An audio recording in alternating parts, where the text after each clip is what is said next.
புது வாழ்வு தந்தவரே, புது துவக்கம் தந்தவரே, புது வாழ்வு தந்தவரே, புது துவக்கம் தந்தவரே. நன்றி உமக்கு நன்றி, முழு மனதுடன் சொல்கின்றோம்.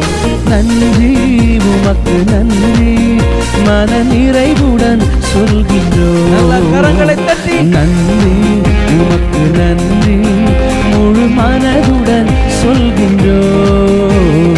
நன்றி உமக்கு நன்றி. நாம மகிமைப்படுவதாக. ஆண்டவரும் அருமை இரட்சகருமாகிய இயேசுவின் நாமத்தினாலே இந்த புதிய நாளுக்காக தேவனை ஸ்தோத்திரிக்க. கர்த்தர் நம்மளோட பேச முடிக்கமா? பரிசுத்த தேவன் எங்களோட கூட பேசுங்கப்பா, இயேசுவின் நாமத்தின் பிதாவே. ஆமா, எடுத்து வாசிப்போம். சங்கீத புஸ்தகம் 18ஆம் சங்கீதம், அதுல ஸ்தோத்திரம் 46 வசனத்துல வாசிப்போம். சங்கீதம் 18:46. கர்த்தர் ஜீவனுள்ளவர், என் கண்மலையானவர் துதிக்கப்படுவாராக, என் ரட்சிப்பின் தேவன் உயர்ந்திருப்பாராக.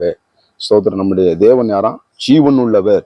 ஆமே, ஸ்தோத்திரம். உயிரோடு கூட இருக்கிறவர், மரித்து அடக்கம் பண்ணப்பட்ட முன்னாடி உயிரோடு இருந்து ஏதோ சதாக்கள் நான் உயிரோடு இருக்கிறேன் என்று எழுதப்பட்டிருக்கிறது. சோதரம். யோபு சொல்ல, கர்த்தர் என் மீட்பர் அப்படின்னு சொல்ல, அம்மால என் மீட்பர் என்ன பண்ணார்? உயிரோடு கூட இருக்கிறார்.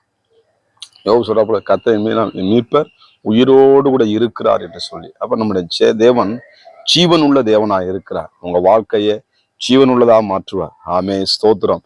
ஜீவன் இல்லாம இருக்கிறதா?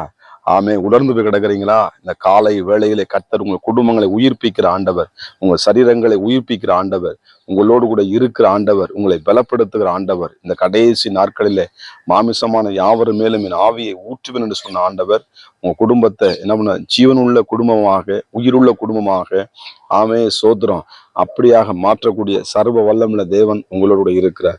அதனால எழுதப்பட்டிருக்கு பாருங்க, என் கண்மலையானவர் துதிக்கப்படுவாராக. அப்ப தேவன் துதிகளிலே வாசம் பண்ணுகிற தேவன்.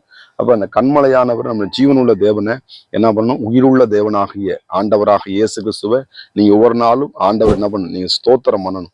நீங்க துதி செலுத்தும் பொழுது உங்க வாழ்க்கை இருக்கிற எல்லா தடைகளும் மாறும் என்று வேதம் அழகாக சொல்லுகிறது. பவுலும் சீலாவும் எத்தனையோ பேர் நம்ம எடுத்துக்கொள்ளோம். ஆனால் இங்க வசனம் சொல்லுது, அவர் துதிக்கப்படுவாராக. அவர் நம்ம ஆண்டவர் எப்படிங்கன்னா துதிகளில் மத்தியிலே வாசம் பண்ணுகிற தேவன். நம்ம இடத்துல நம்மளுக்கு பிடிச்ச இடத்துல உட்காந்து என்ன பண்ணுவோம்? ஆனா அவருக்கு பிடிச்ச இடம், அவருக்கு பிடிச்சது இடம்னா துதி. ஆமி, யூதா எழுந்து புறப்படுகிறான், துதி என்ற அர்த்தம் என்று சொல்லப்படுகிறது. அப்ப உங்க வாழ்க்கையிலே அந்த துதி பலிகளை இந்த காலை வேளையிலே தேவனை ஆமே ஸ்தோத்திரம் உயர்த்தும் பொழுது, அதாவது கண்மலையானவர் உயர்த்தப்படுவாராக. இன்னைக்கு நம்ம எதை உயர்த்திக்கிட்டு இருக்கோம், ஆனா உயர்த்தக்கூடிய ஒரே நபர், உயர்ந்திருக்கிற ஒரே தேவன், மகிமைக்கும் கனத்துக்கும் பாத்திரராய் இருக்கிற நமது ஆண்டவராகிய இயேசு கிறிஸ்துவை நீங்கள் உயர்த்தும் பொழுது உங்க குடும்பம் உயர்த்தப்படும். உங்க வாழ்க்கையில உயர்வுகளை யாராலும் தடுக்க முடியாது. நீங்க கர்த்தரை உயர்த்தும் பொழுது நிச்சயமாய் கர்த்தர் உங்களை உயர்த்த அவர் வல்லமுள்ள தேவனாய் இருக்கிறார். வேதாகமத்தில் நீங்க தாவீதை பத்தி என்னன்னு கேட்டிருப்பீங்க. தாவீது தேவனை துதித்து பாடுனா அவனை உயர்த்தின தேவன், அந்த தாவீது அண்ணனை உயர்த்தின ஆண்டவர் உங்களை நிச்சயமாக உயர்த்துவார். அருமையா தேவ பிள்ளைகளை, அதான் கண்மலையானவர் துதிக்கப்படுவாராக. அப்ப துதி பலி செலுத்தும் பொழுது ஆண்டவர் உயர்கிறார்.